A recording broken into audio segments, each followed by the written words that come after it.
Hello, hello. Welcome to Healthy Perspectives, a podcast that takes on current cultural and social issues through a clinical lens.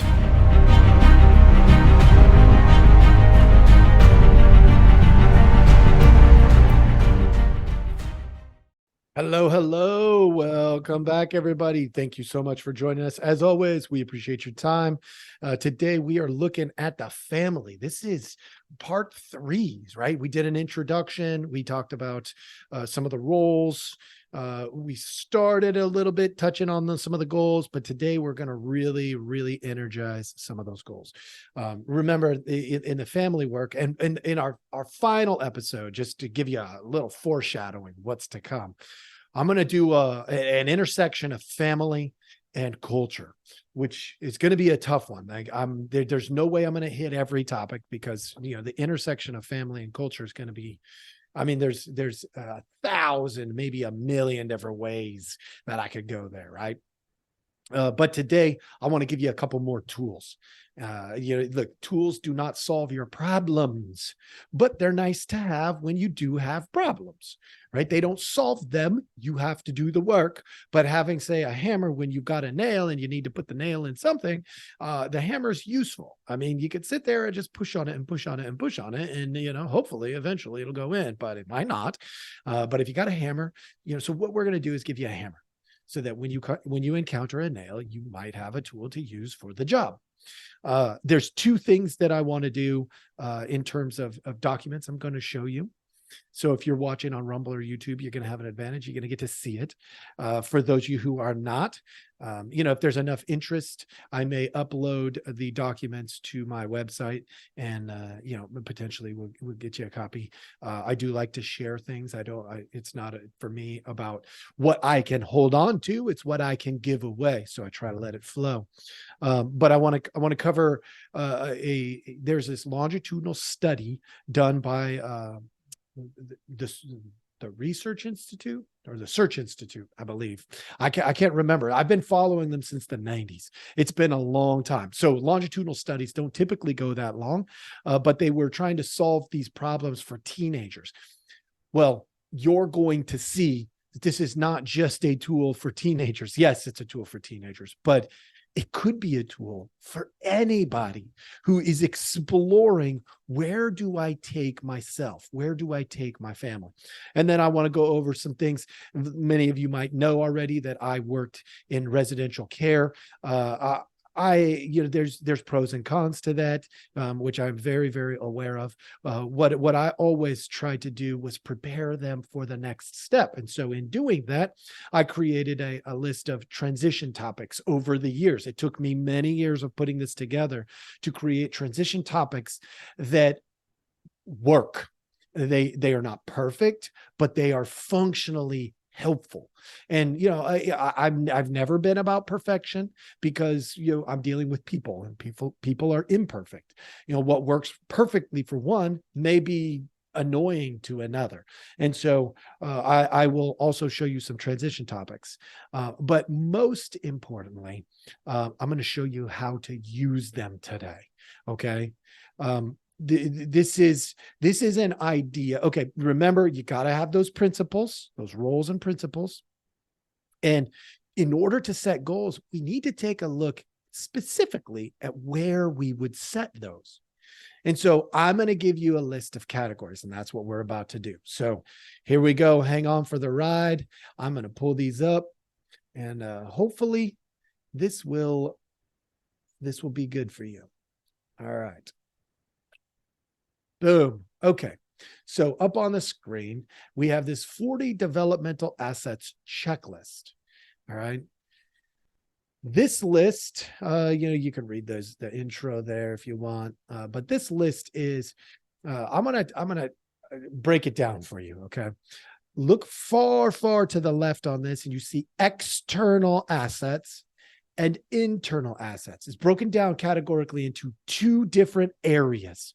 All right. The first 20, the second 20. All right. The first 20, what we have here is then broken down into support, empowerment, boundaries and expectations, and constructive use of time.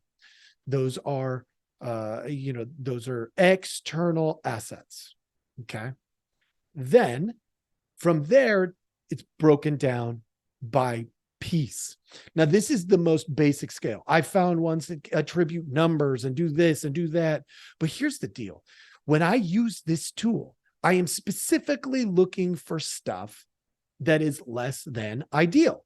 So if they have a small yes, I'm going, no, that's not the best in the world, but it's function, right? So what we're doing is we're scaling on one side. It's not good or bad. It's healthy. On the other side, unhealthy. But then within each of those categories, it's broken in half. Unhealthy is two categories. It's little no, big no. So the little no would be something like, it's, my family just doesn't really support much, but it's because mostly they don't know how. They don't get in the way though, right? So that would be a little no. And so what we're doing is categorically splitting it into two parts so that we know we're in the right direction or we're in the wrong direction, but can we go further and make it better? Or can we turn around and go the other direction? All right. So the no's, we don't want those. You got family support. Okay. It is imperative that families have support. Now, those of you who have been listening and following me in some of the other podcasts that I put out, I've been on this family kick lately. It happens. These things are cyclical. There's been talk about politicians that, that are not doing so well. And frankly, it makes me wonder where the family support is. Family support is not just a teenager thing. It's not just a youth tool. Think about this. Family support could be for the elderly also. Like it could be for, preventing them from taking steps back. There comes the time in my kid's life where I would hope to support their dream. That may be a financial contribution. That may be, being their biggest cheerleader. Yeah, go get him, Addie. You got this, or whatever. But family support is critical to success. Positive family communication. Look, we broke it up. Maybe you do have a supportive family, but the communication sucks, right? I've got a great example for that. In my home, growing up, my dad wasn't checked in communicatively. I don't think he supported much either. Every once in a while, I know he did a little bit, but that was a problem for us. So I didn't have it. I now am a dad. I have flipped that coin. My kids know that I am supportive. They know that I am a good communicator. When crap hits the fan in my house, the family tends to look toward me. And that's not because I'm the greatest in the world. It's because I am an effective, positive communicator. Just in general, that I have my slip ups. My wife will attest to that. Other adult relationships, number 3. There has to be a relationship outside the home. We are talking about somebody in your church or your school or your athletic team or your club activity, your church mentor or your a chess mentor, or like, I don't care, but you got to get some supports outside the home. The same is true for adults, folks. The same is true. If you have yourself, your family, and your work, but you don't have a mentor, you don't have a religious mentor, you don't have a work mentor, you don't have a family mentor, you're in trouble too. Yeah, you're in trouble. Number 4, caring neighborhood. Look, this cannot be overstated. When you send your kids out and they are safe, everybody in the neighborhood is watching out for you and your kids, and you are watching out for them and their kids. that has a major impact on success. Major. Okay. Caring school climate. Well, you could also just put a different word in there. Caring work climate. How about parent involvement in schooling? How about balance for adults that are outside of the youth? How about adults saying something like balance between work life and home life? That's how it plays out, right? It's having that person outside of work that tells you, look, man, you've been working a lot lately. Take a flipping break. You get to empowerment. Empowerment is community values, the youth. That means there is a place of importance. If you're going to work and you don't enjoy your job, here, remember the rule here. Don't suck at your job, right? So if you're going to work and you don't enjoy your job because you're not valued there, get a different job. Oh, it's not that easy, Jeremiah. No, it is, folks. If you're pinned in a specific job, you're doing it to yourself. I made myself a promise when I joined the Marine Corps when I was 17. The day I turned 17, my parents sat on the same couch. After I completed my 6 years in the Marine Corps, I got to tell you, I made myself a promise I would never go someplace I couldn't leave right away if I needed to or wanted to, because I knew that pinning myself in a corner was going to limit my potential. And I'm telling you, you could do the same thing. You could make yourself a promise. I'm done being in a place where I am not valued. Youth need it. Adults need it. Youth as resources. Do people lean on you? Service to others. Huge, huge, huge. Safety. Huge. I don't need to go into these. These are things you folks know. Family boundaries. Boundaries in your different environments. That's what this is getting at. Are there boundaries? Expectations that everybody knows. They're explicitly stated expectations. All right. Adult role models. Are there people in their environments? Are peer role models, mentors? The list goes on and on and on. High expectations, positive peer influence, creative activities, good programming. So that would be maybe you need to join a softball club, or maybe you need to join your local gym, or maybe you need to join a Rotary club. I mean, there's all kinds of options, folks. You just have to go and be willing to do the work. All right. Time at home. Look, people got to look forward to being at home. Togetherness. That's what that is. Connectivity. All right. Then we get into the internal assets, where you're talking about commitment to learning. Look, learning and growth is a never-ending story. Achievement, motivation, engagement, homework. Like, give yourself homework. I got things like this sitting in my desk or on my desk, Psychology Today. Why? Homework. All right. I've got a book I'm reading right now. I'm reading, it's super fascinating, The Harbinger right now. Right. I read all kinds of different material. I've got a whole bunch of new ones that I'm going to be getting after pretty soon, but you got to be doing reading, folks. It's super important. Okay. Boundaries in your different environments, which we talked about. I mean, bonding, meaning you've got to create relationships everywhere you go. And I did go over reading for pleasure. All right. Caring, equality and social justice. Here, let me clarify this one, because I don't want you to get stuck. When we talk about positive values, when I read equality and social justice, it says, I'm going to read it verbatim for those of you who can't watch. I place high value on promoting equality and reducing hunger and poverty.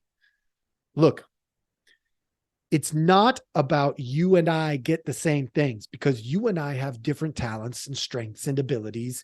What it is, it's about looking after people who cannot look after themselves. That's what it's about. It's about treating them uniquely as they are. If they have a limitation and they have a need, and I can fill the need, Do some altruistic behaviors. Go feed the homeless. Those that choose to be homeless, they got problems. Those that don't choose it need your help too. Look, if they choose it, their problems are big. If they don't choose it, their problems are big. Help them out. Now be careful. You want to be smart about how you do it. Giving money to somebody who's choosing homelessness is probably not the greatest idea. But giving them a sandwich, hey, look, if they turn their nose up at a sandwich, they're not that hungry. Great. Give it to the next guy or girl or family. All right. Integrity. We all know what that means. Honesty. Ooh, they split it up. Let's take a look at why. I act on convictions and stand for my beliefs. That doesn't mean I stand for somebody else's beliefs. Integrity is about keeping our own ship sound. Honesty is I tell the truth even when it's not easy. Now, I can be honest and tell somebody, hey, look, I don't think that was very nice, because if I were empathizing with somebody, if I were in their shoes, I don't know that I would like that. But I'm not going to defend them. I'm going to state my truth. Honesty. There's a big difference there, folks. Standing for my beliefs is the things that I believe in that affect me and my family. Honesty is stating the truth as I see it that might affect other people also. Okay. Responsibility, restraint, planning and decision-making. We're moving into social competencies. Planning and decision-making. Like, do you keep a calendar? Do you keep timelines? Look, I am a Kairos time person, not a Chronos time person. Y'all can look that up. I've probably done podcasts on that in the past. Meaning, I don't function on the same clock as a lot of people. A lot of people function by the time clock, the watch or the clock on the wall or whatever, their phone. I tend to function from event to event, but I know that about me. Okay. Let's see, where were we? Interpersonal planning and decision-making, interpersonal competence. All right. That's the ability to function with others. Because here's the truth, folks, whether you like it or not, if you're not getting feedback from others, both positive or negative, doesn't matter. Feedback is feedback. It's information. We decide if it fits or not. But if we're not getting the feedback, well, frankly, we suck worse than we should. Period. All right. So cultural competence, that's the ability to see outside of ourselves, not super difficult stuff. In theory.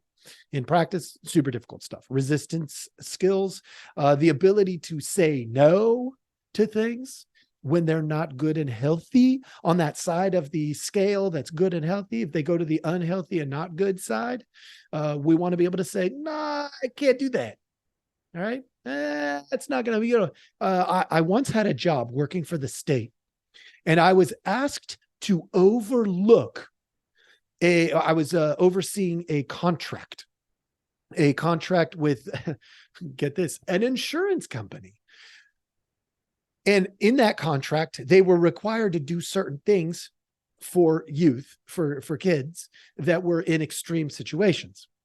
And this company was ignoring their duty that was bound and written into the rules of the state.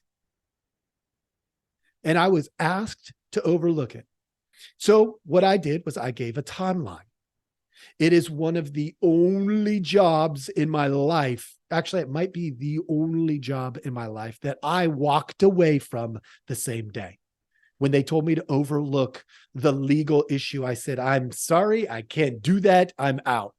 You either get your crap together and you understand you're encouraging them to break the law that our citizens know exists. Not going to be part of that. I said no. I literally had to go home and tell my wife that same day, by the way, I'm not going back to work. I've got to find a new job. I had 2 children at the time, folks. Saying no is not always an easy thing to do. It would have been much easier to stay there and collect a check and pretend that I didn't know what was going on. But folks, you can't do that. You can't do that. You have to have more competence to that. Okay. Peaceful conflict resolution. Like peaceful, sometimes that means different things, right? What we are looking for is the most peaceful resolution to a conflict that we can create. I'll give you an example. If somebody comes up and they're swinging at you, I want to do the least amount possible to create a change in the environment. So if I can walk away and not create any problems, then great, walk away. But if they come up swinging, then there's a chance that I'm going to have to put them on the ground. Okay, so I'm going to pin them. Like there's certain techniques. Y'all, if you're not trained on some of this, y'all probably got to get trained on some of this, because you want to do it the least amount of violence as possible. All right, then you go on from there. Personal power, self-esteem, sense of purpose. That's huge, folks. And then a positive view of personal future. That means there has to be some optimism in there. You have to have some optimism, folks. Now, here's the thing. If you went down and you scaled these things, folks, I wonder where you would have some weaknesses. But more importantly, we're talking about family right now. Do this for everybody in your family. Let's find out what your family strengths and weaknesses are. Let's find that out. How many of you out there, your families volunteer together? Well, my family won't volunteer with me. Great. Keep volunteering. They're going to see it. They're going to hear it. They're going to get it at some point in their life. Right? You got to sit down with your family. You got to go over stuff like this. This stuff is important. Okay. Next one. We're going to jump gears. Remember what we're talking about here. What we're talking about here is, we're breaking down categorically, how do I know where to set goals for my family? Okay. That's what we're doing. So I'm going to give you another tool that I use with families. This is something that I use when I transition families from, say, from program life into what they all term the real world, right? As if it's not the real world in the program life. I mean, it is the real world. We know that, and they know that. They're not dumb. They're smart. They knew that it was the real world. It was just a very protected bubble of the real world. Now, within that bubble, there were certain things that often got overlooked. And so to avoid overlooking, I came up with this tool. Over time, I condensed it. I made it a one-page document. I wanted it simple as simple could be. Now, you'll see on the side here, there is a parent scale and a student scale. You could do this with couples too, by the way. His scale, her scale, or whatever, fill in the blank. What we do in that 0 to 10 scale, this is really important, folks. Listen to me carefully, because if you're trying to find out where you need to focus and explicitly state expectations and set goals, this is how you do it right here. That is an energy scale.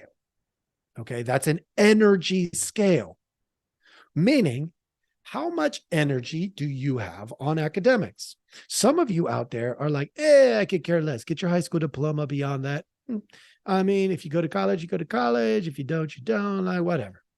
Some of you are like, no, you will. Like my grandfather he probably would have been, I'm betting a 7 or an 8 on the scale, maybe higher. I don't know. He always said, go to college. But then remember, that piece of paper doesn't help anybody, right? You probably heard me say that before, but academically, I've adopted that. I'm a big believer. Academics, for those of you who don't know my story, academics changed everything for me. Everything. I've had doors open because I went and did the schooling that wouldn't have otherwise opened. Now, could I have done amazing things without it? I'm 100% sure I could have. Would it be the same kinds of things? No, 100% sure. It couldn't have been the things that I'm doing right now. So you look at academics, you scale it, and maybe the one person is a 9 and another is a 2. That's information. I'll come back to that. All right, so we go categorically. So think about this. What I've done is broke it down into the different major categories that life culture offers: academics, work, and culture. I'm not talking politics here, folks. Culture. Okay. Academics, work, religion and spirituality, car, transportation, the how to move from place to place, right? Drugs and alcohol, tobacco, curfew, which is going to be daily limitations, right? Now, curfew could be that work-life balance kind of category. Home and family expectations, personal appearance. Let's be real. You often pick somebody to date because of something about their personal appearance at first. It's like, they were cute. They were handsome. That was an attractive person. Now, is that shallow? Yeah, in the big picture, that's shallow. But in the initial contact, those things kind of matter. There has to be some sort of a connection. Can we work through it if it's not there in appearance? Yeah, we can, because it's a shallow initial connection, but it's realistic. We are 90% of the men on the planet are visually stimulated, meaning appearance does matter. How much? Not very much once they get to know you, but a lot before they know you, which sounds weird, but you just got to deal with it, right? It's part of the reality. We can't ignore reality.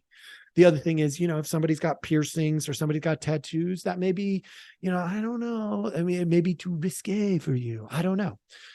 But personal appearance does have an impact. So we put it on there. Dating, sexual activity.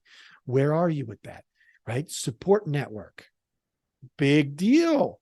We got to look at the different supports. We went over that in the 40 developmental assets. Recreation. What do you do to stay healthy?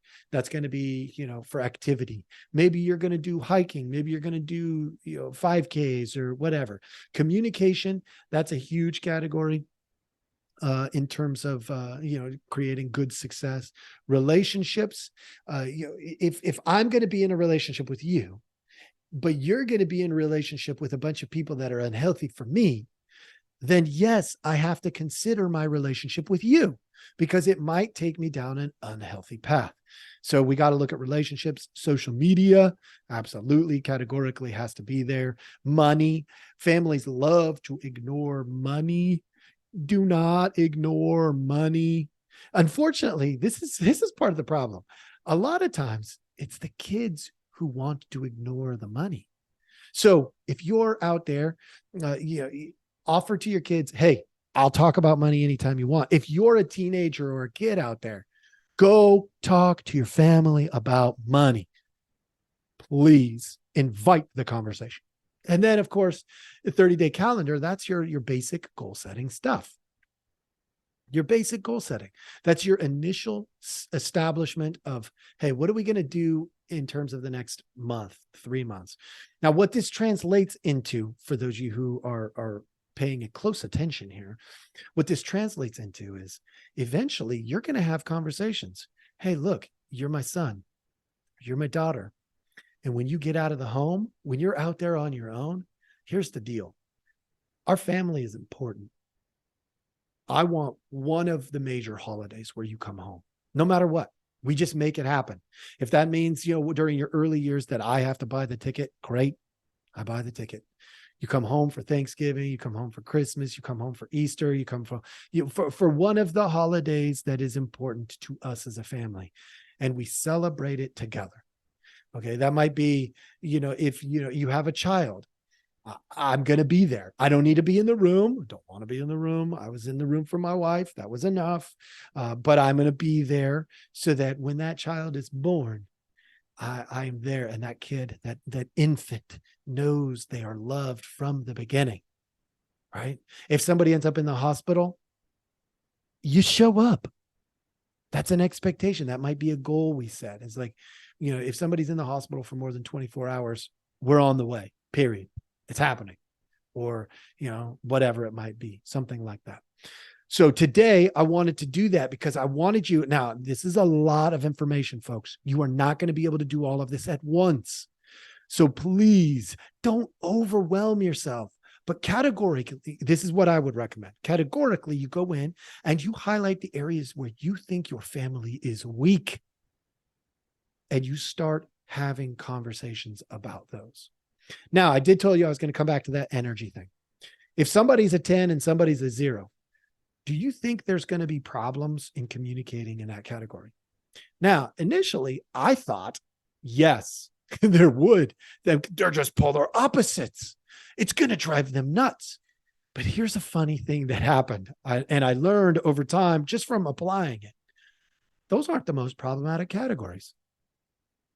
It's actually easier to empathize, not understand necessarily, but to empathize, attempt to understand when we're polar opposites than it is when we are super close in some of those areas. So it's not necessarily an indicator that you're going to fail miserably.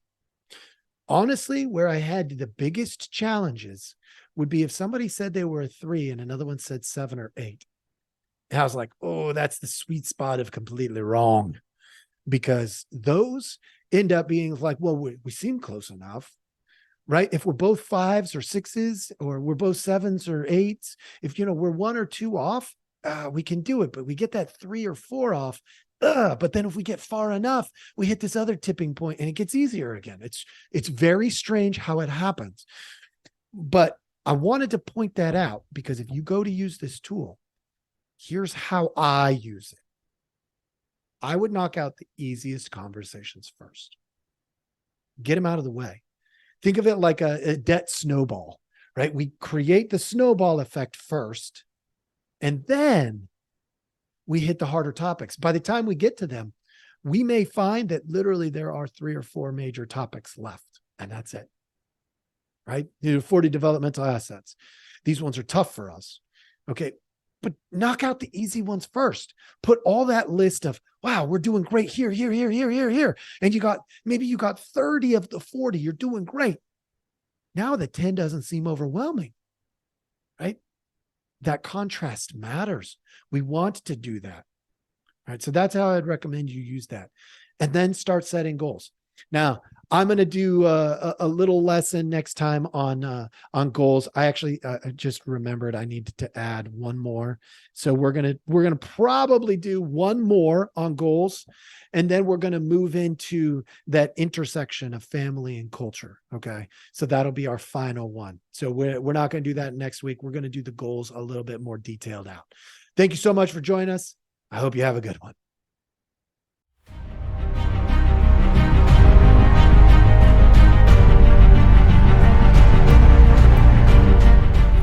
Hey, everybody. Thanks for listening. We appreciate our audience a lot, so we give you some simple ways to track us down. Please like, subscribe, and follow all the podcasts on different platforms, but you can also email us at healthyperspectives@protonmail.com, or you can check out our website at healthy-perspectives.com/podcast. It's a backward slash. So if you want to go to our landing page, if you go to healthy-perspectives.com, you'll still find us. You just got to click on the podcast button. Thank you so much.